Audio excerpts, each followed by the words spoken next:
Des chiffres à la une de cette édition, 4625, c'est le nombre de postes à pourvoir dans les administrations publiques pour le compte des concours directs et 3472 pour ceux professionnels, chiffre dévoilé ce matin au cours du traditionnel point de presse du gouvernement. Sur l'organisation de ces concours, le coût et les innovations, nous en saurons davantage en début de journal. Et puis, les Burkinabés vivant en Guinée-Bissau ont désormais un répondant sur place. Le consulat honoraire a ouvert ses portes et les premiers actes sont à suivre dans cette édition. Dans cette édition, un invité, il s'agit du président du Conseil des gouverneurs du district multiple 403 du Lions Club International. Il sera question de la convention du district annoncée pour demain.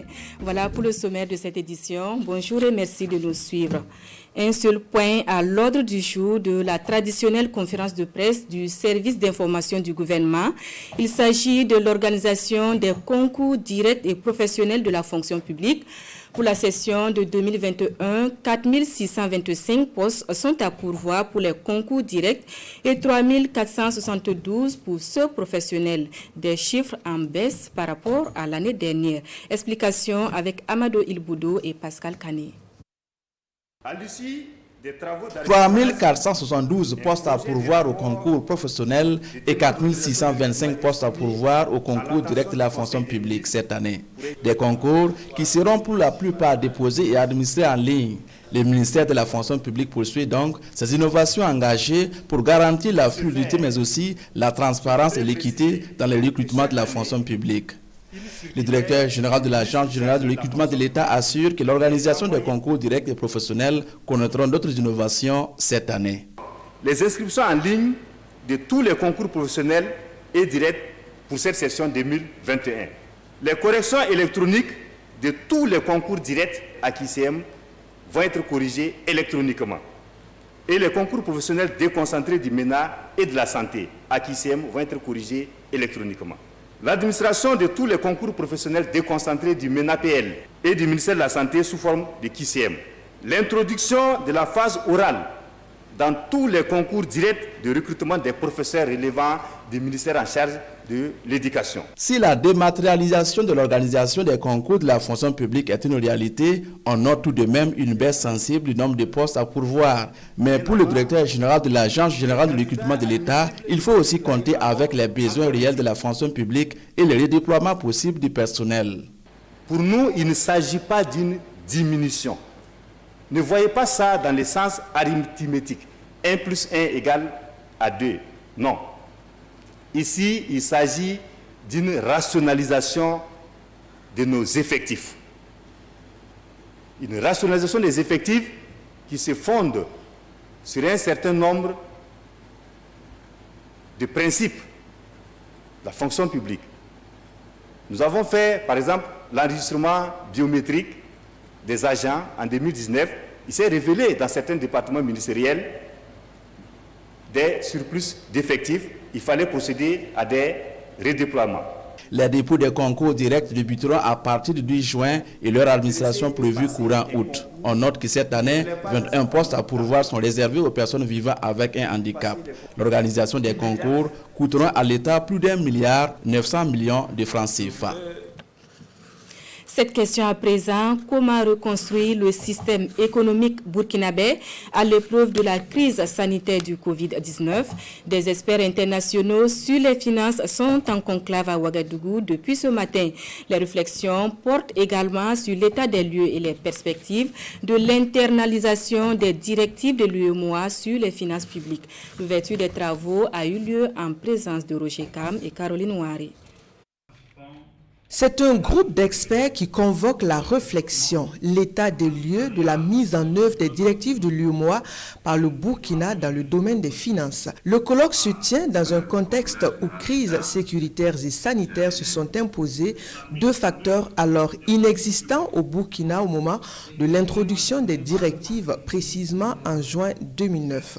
Et pour le département des finances, l'introspection est attendue. C'est bien qu'avec les enseignants-chercheurs, nous puissions de temps en temps nous asseoir, regarder, puisque eux, ils ne sont pas des acteurs directs, ils vont donc faire de l'analyse par rapport à nos actions essayer donc de faire des suggestions.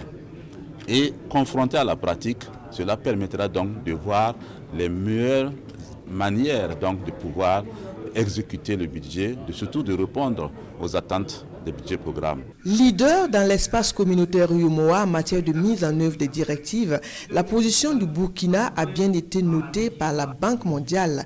Face à un terrain désormais jalonné de difficultés, l'institution de Bretton Woods se fait gage d'assurance. Spécifiquement au Burkina Faso, nous avons un programme de gouvernance et de participation citoyenne qui appuie l'État du Burkina par rapport à la mise en œuvre de ces directives et particulièrement accompagner les acteurs de la réforme de sorte à pouvoir gérer le changement qui est induit par ces innovations majeures. Matière fiscale, matière budgétaire et contrôle financier, toutes ces grandes articulations des finances seront discutées au cours de cette rencontre qui se tient sur 2 jours. On met le cap sur Bissau où en marge des travaux de la première commission mixte Burkina-Guinée-Bissau, le ministre Alpha Bari a rencontré les Burkinabés vivant dans ce pays et la rencontre s'est faite dans les locaux du tout nouveau consulat honoraire. Montée des couleurs sur l'édifice et échange sur la vie de nos compatriotes et la situation nationale sont les temps forts de la rencontre que nous relate notre envoyé spécial Draman Guéni. C'est une rencontre entre les Burkinabés de la Guinée-Bissau et le ministre Alpha Bari dans cette nouvelle cour du consulat honoraire. Mais d'abord et pour une première fois, la montée des couleurs au rythme de l'hymne national pour lancer les activités de la nouvelle équipe consulaire. À la conquête de la liberté et du progrès, la patrie ou la mort nous vaincrons.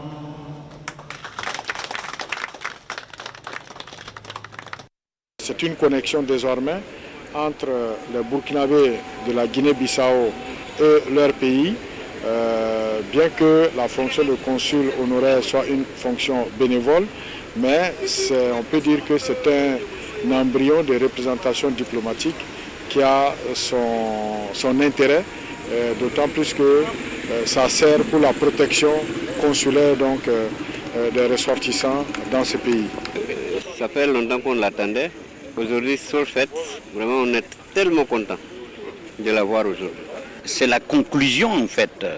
C'est le couronnement des doléances que nous avions faites il y a déjà de longues années. Nous sommes une communauté burkinabé qui a commencé dans les années 90 avec 4 ou 3 personnes, qui a grossi et qui a atteint actuellement environ 400 personnes.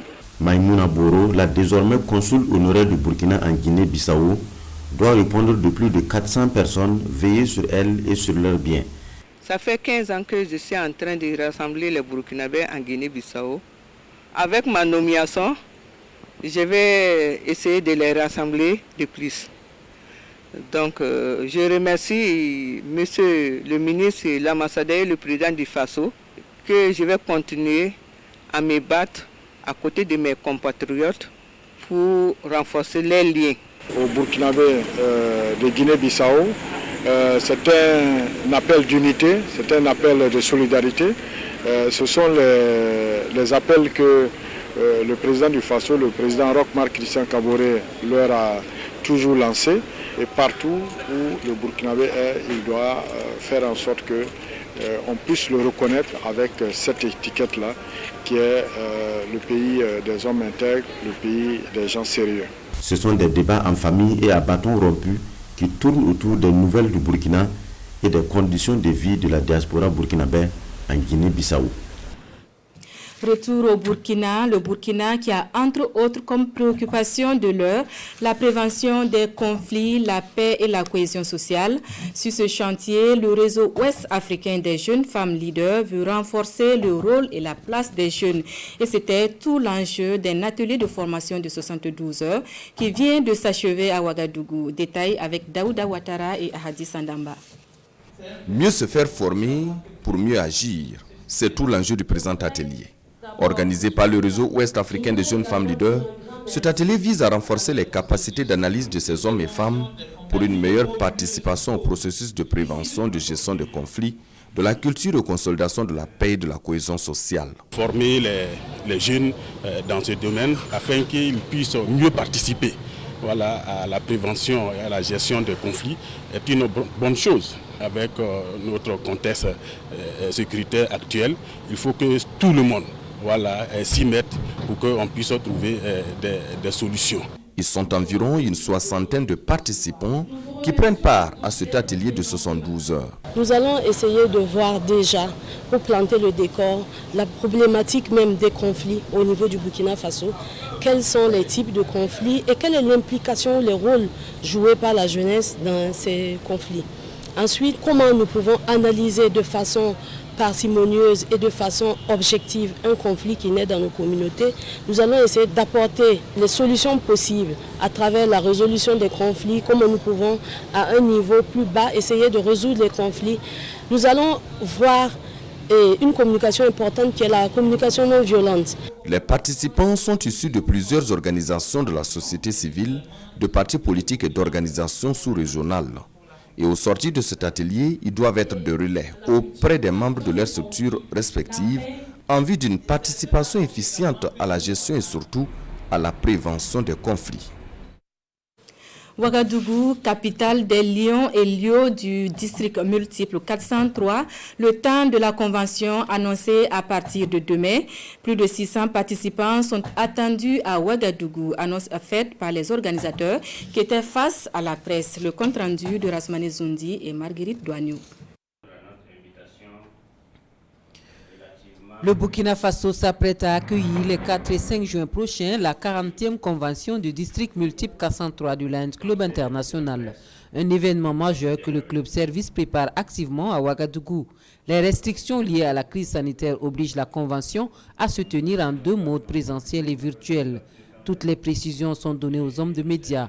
Les responsables du club service déclinent dans la foulée les activités au programme de cette rencontre qui regroupera plus de 600 lions et léos et dont la cérémonie d'ouverture sera présidée par le chef de l'État burkinabé selon les organisateurs.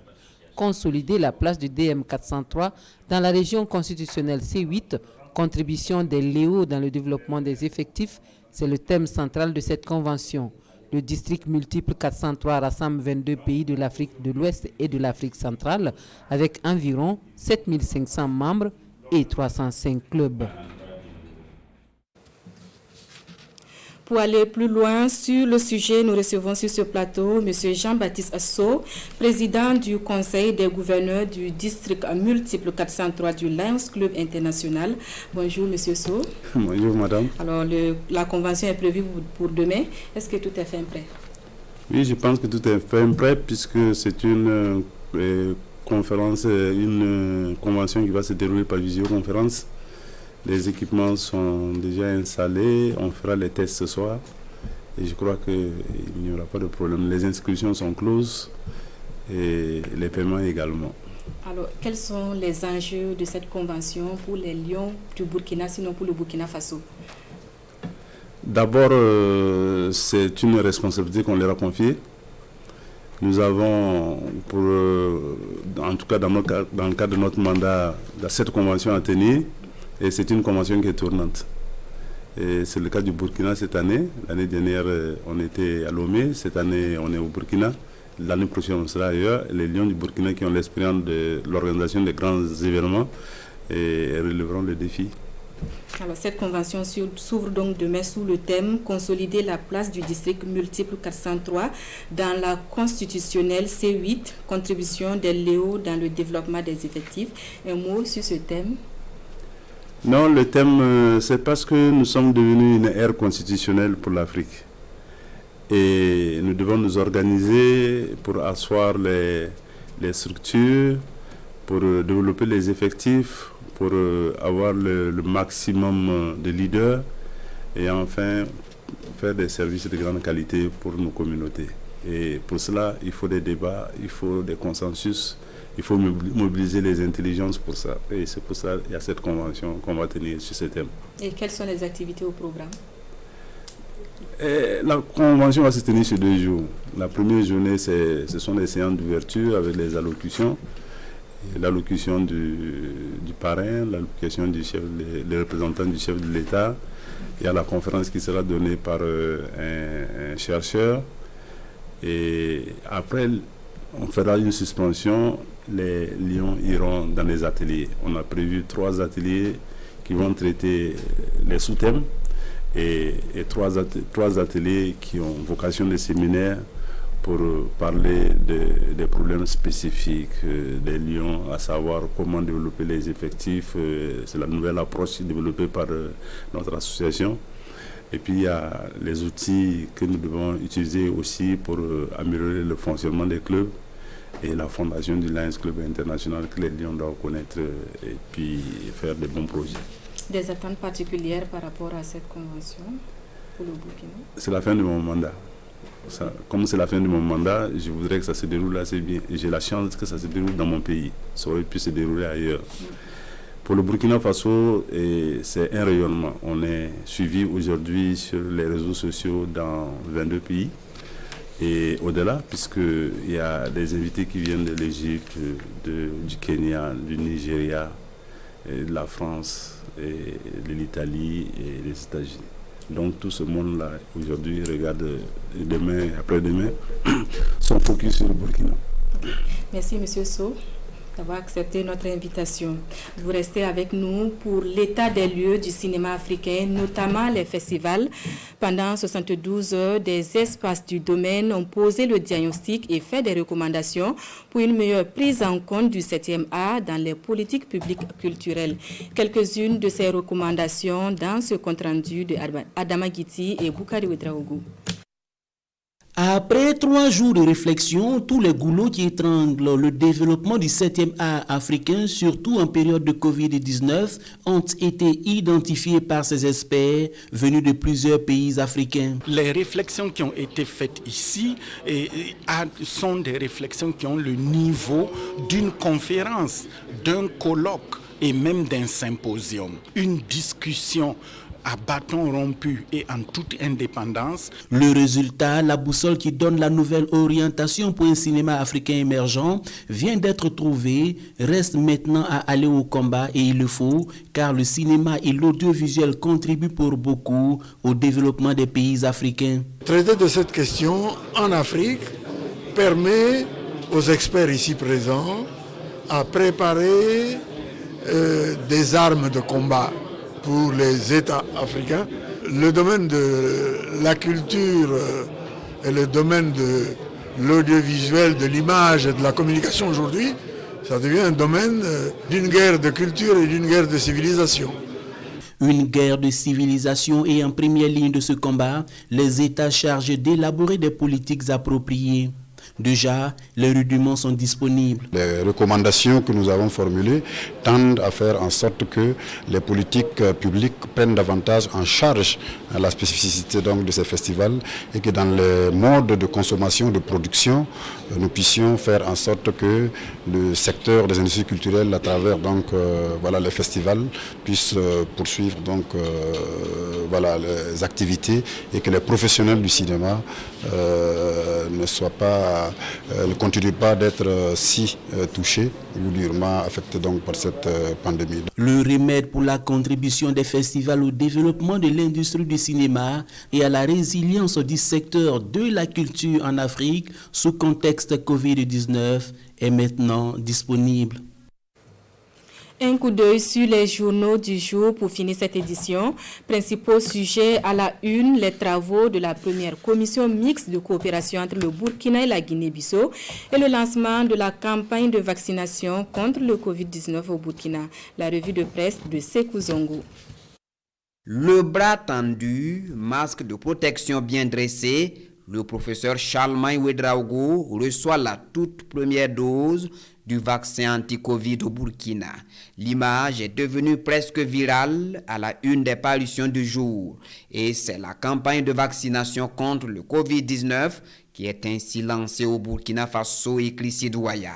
Un lancement mis à profit par le ministre de la Santé pour assurer les populations de la qualité du vaccin en ces termes. Il ne s'agit pas d'un suicide collectif, mais des soins collectifs, propos repris par le journal de tous les Burkinabés. Arma Bewende, maire de Ouagadougou, a également reçu sa dose d'AstraZeneca, observe le journal Le Pays qui titre d'ailleurs à ce sujet « Campagne de vaccination contre le Covid-19 ». Le ministre de la Santé et le maire de Ouagadougou donnent l'exemple. Autant de bras prestigieux pour montrer la voie à suivre à tous les Burkinabés, commente l'observateur Palga. Je me porte très bien, je n'ai ni céphalée ni vertige, je n'ai pas non plus mal au point d'injection. Ainsi s'exprimait le professeur Charlemagne Ouedraogo après avoir reçu sa dose d'AstraZeneca. Mais au regard du scepticisme des Burkinabés, il faudra bien plus qu'un bras ministériel pour convaincre les plus sceptiques de tendre leurs bras, analyse l'observateur Palga.